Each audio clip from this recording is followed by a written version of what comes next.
Hello, I'm George Cummings with your SCV News Break for Friday, February 13th.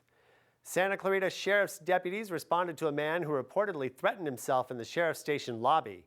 The man appeared to be soaked in gasoline and holding a lighter as he threatened to light himself on fire in the lobby.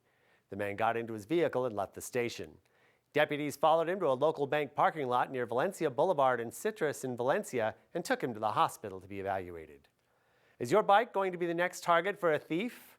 The city of Santa Clarita and the county of Los Angeles are rallying against thieves by sharing a helpful tip to guard your bike. Registering your bike with the National Bike Registry may not keep a thief from taking your bike, but it will help law enforcement bring it back to you if it's found. Registering with the association will get you a certificate of registration and a tamper-resistant MBR label to identify your bike. Law enforcement anywhere will be able to identify the tag and advise the owner that it has been recovered. Several Santa Clarita Valley churches are targeted for a protest on Sunday, February 22nd by a widely recognized hate group. St. Kateri Tekakwitha in Saugus, Grace Baptist Church in Saugus, St. Stephen's Episcopal in Newhall, Santa Clarita United Methodist, and the Church on the Way all fit the bill to be the place of protest for Westboro Baptist Church next weekend. Starting at 8 a.m., WBC plans to spend 30 minutes at each church, then begin protesting the Academy Awards ceremony at the Dolby Theater in Los Angeles from 2:30 to 4:30. The Topeka-based church is considered a hate group by the Anti-Defamation League and the Southern Law Poverty Center.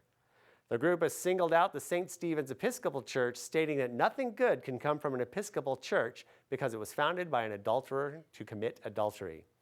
St. Stephen's representatives say they will be discussing concerns this week, and their main concern is making sure parishioners feel comfortable during their worship.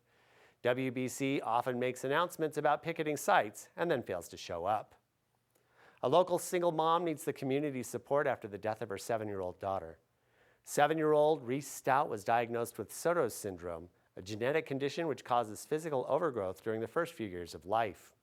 On February 10th, Linda Stout went to wake up her daughter to get ready for school, but Reese had passed away in her sleep. Now Linda and her son Reno need support for burial costs and living expenses until Linda can go back to work. To donate to the Stout family, you can visit their GoFundMe account at www.gofundme.com/M4HMJS. Now turning to sports, what do you have for us, Dave?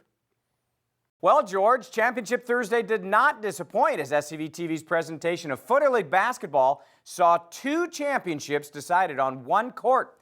The Hart Indians took on the Valencia Vikings at Valencia. First in the girls' game, the Vikings jumped out to a 15-point lead in the first quarter that improved to a 19-point lead at the half. Valencia went on to win the game and the championship with a 64-48 victory. In the boys' game, Hart wins their second consecutive league championship with a 55-48 win over the Vikings to give their fans reason to celebrate on Valencia's floor.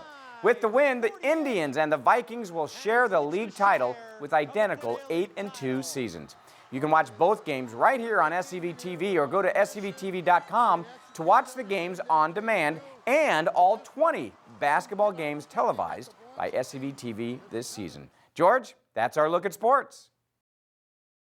Thanks, Dave. A heat wave has hit Santa Clarita.